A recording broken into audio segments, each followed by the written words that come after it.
In a previous video, I got the digital instrument cluster of this 1988 Cougar up and running.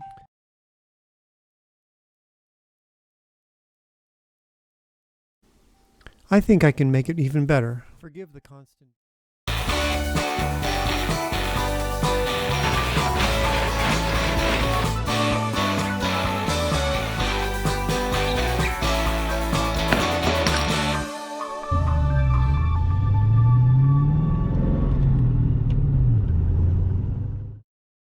At the very least, I can give this filthy thing a good clean, perhaps polish some of the scratches off the front, maybe even getting the cluster brighter with some LED bulbs.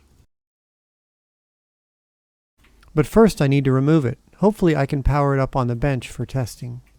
I thought it was going to be super easy to get the gauge cluster out, but because it's a column shifter, I had to take the underside of the steering column, the steering column undercover off. And there's this wire, this cable that's part of the transmission selector. So I guess I just need to remove that, and then that'll free up that. And so far it was just 4 of these T20s.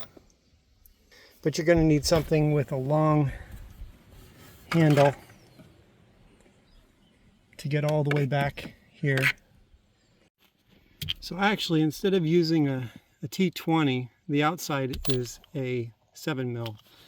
And that is probably the same as the transmission selector cable. Yeah, okay, so you could get it all out with a 7. Of course, you need a Phillips to get all the trim off. Okay, this, now that I've got the instrument cluster cockeyed, by the way, there's 2 connectors, one behind here and one behind here, and you can get to them. You might need a little help with a screwdriver or something to pop the tabs. You can see how the tabs are here. There's one on each side. I recommend getting the one that's the furthest away from you off first, so that it pivots out like that, and then you can easily push this one in and pop it out. But here you can see how that goes right there. So just need to somehow undo. That's the shift select indicator.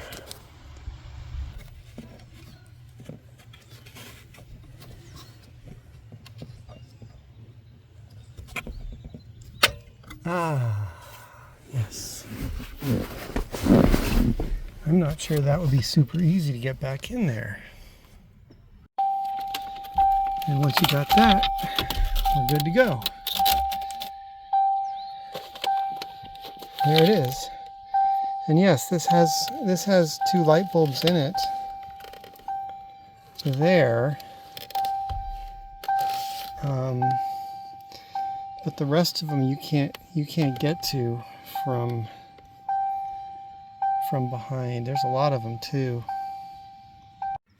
All right, thanks to those guys at coolcats.net, we have a pinout for the gauge cluster, and it mentions that plug A is gray, plug B is brown. So for example, we've got the gray one here. And we actually got some numbers here, don't we? Is that right?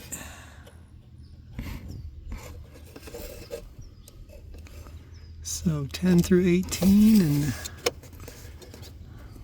1 through 9 on that side. So I think I'm looking at plug B to get me power. So plug B is brown, and so we have like a hot at all times is 17. I got a test light here. We find out where to find a ground here and get it set up. I took the time to make this composite. Hopefully it helps some people. These connectors are very common in Ford products from the 60s through the 80s. The numbers are marked on the connectors, but not on the cluster itself, so if you bench test this stuff, you will need to flip the numbers accordingly. The way I did it is I flipped the cluster laterally or sideways, where left is right and right is left. I did not flip it upside down, which makes the top bottom and the bottom top.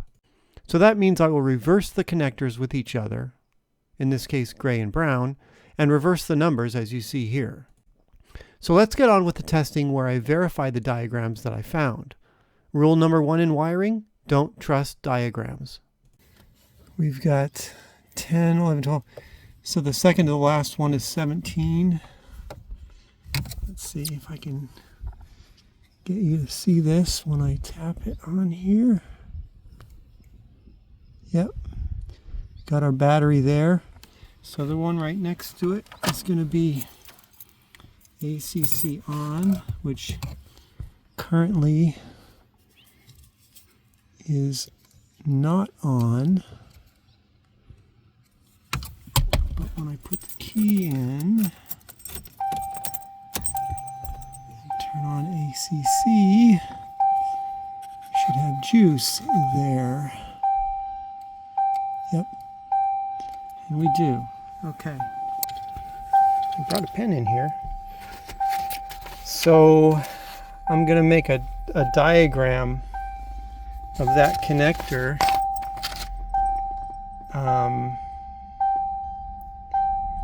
And basically I'd want it to be reversed.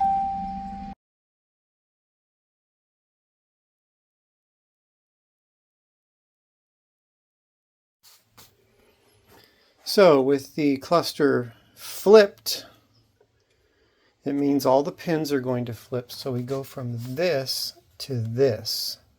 So that means our ground is here. We flipped it only this way, so that means we're still on top here. And so that makes sense because look at these are different from the rest. So we've got ground, B plus, and ACC. So that gets us power to the cluster. And then the third one from the end there is our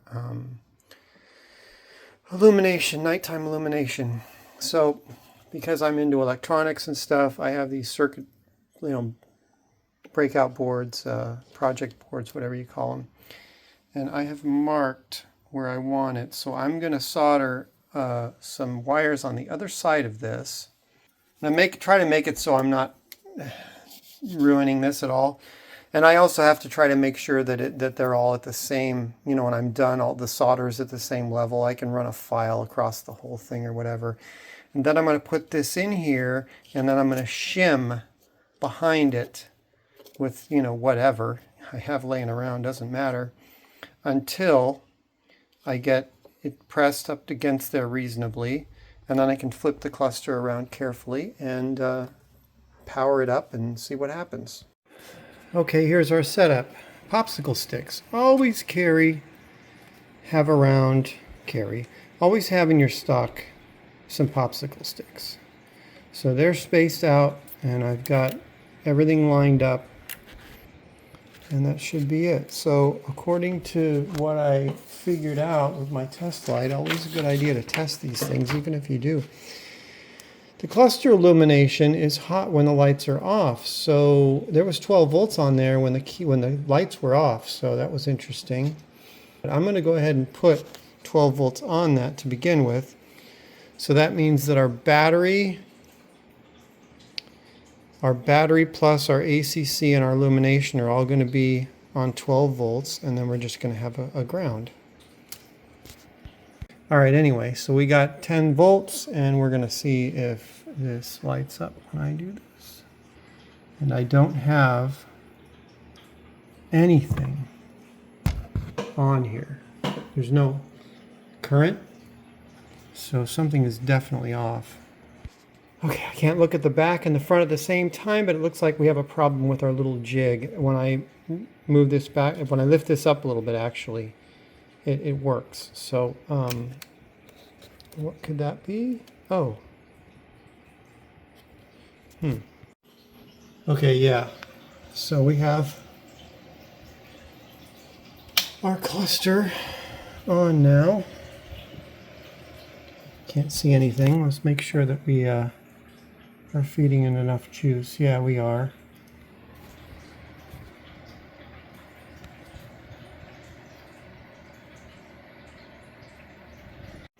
Okay, I wish this was a little more specific, but we have cluster illumination lamps is what I'm tied into when I do this. That might need another ground or something. It's not doing anything right now. Of course, the bulbs could be blown out, but that was what that is. That's 6 illumination lamps, I guess. I don't know. What do you light the front of it? I guess yeah, I've never tried this at night to actually see. But what we have here on the first connector is cluster illumination. So there's yet another, yeah, and there's also another accessory on that one also.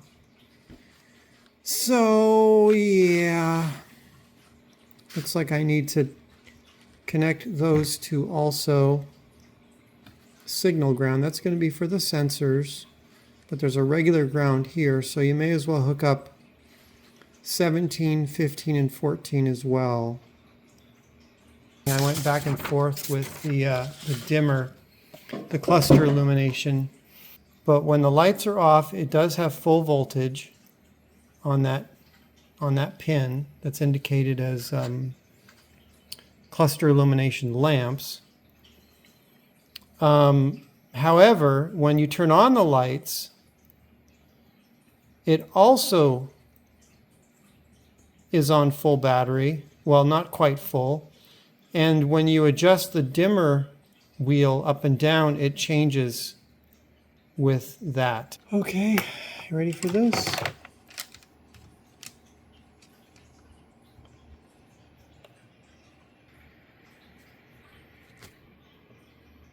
Let's take a look at that, and we'll try it without this.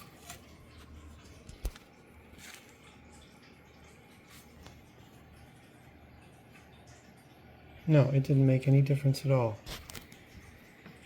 Obviously, the diagram had missing information or was otherwise ambiguous, so I got smart and followed the traces on the back of the cluster and marked up the coolcats.net diagram to be more accurate.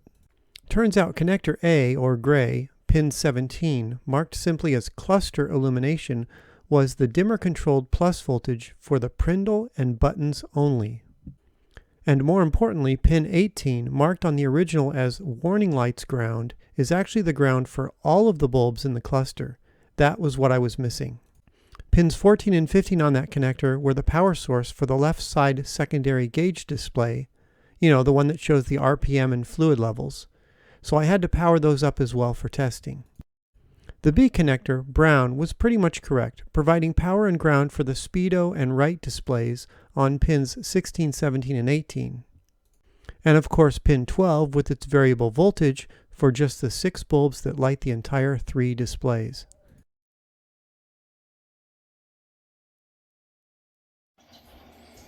There we go. So what's weird is that we have some spots in here. It's just a couple there, but there's a bunch here. But essentially, to make it brighter, you would probably just need to do 6 LED bulbs in here instead of incandescent. And that would light this up brighter. In fact, we can try that. So this is with the overhead light on, and this is with it off. And we will compare that side by side. I think I got some LED bulbs. An even better idea is to put the LEDs in just one of the pairs of lights. So we have LEDs here, incandescent, incandescent, and so we can see that, yeah, that makes a big difference. Big difference.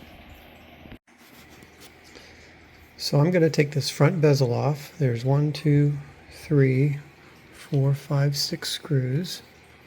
That'll allow me to maybe clean this up a little bit. Get rid of some scratches, hopefully.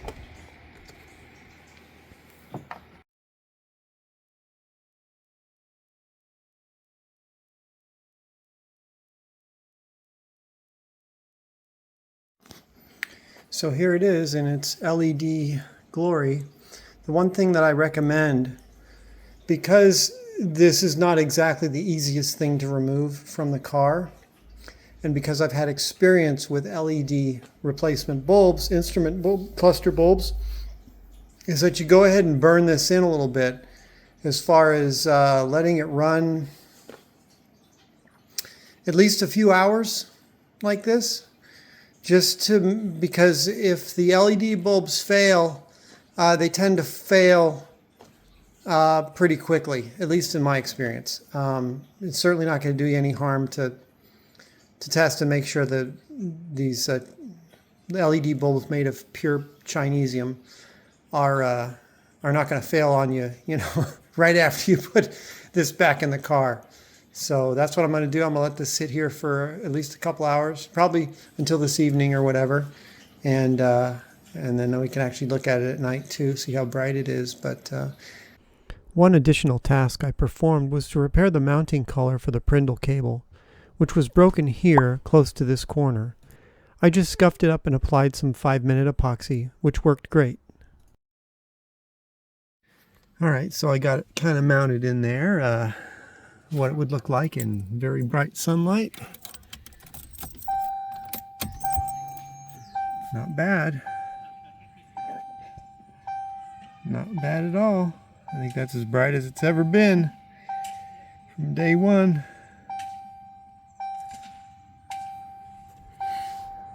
Pretty good. Well, that's going to be it for this video.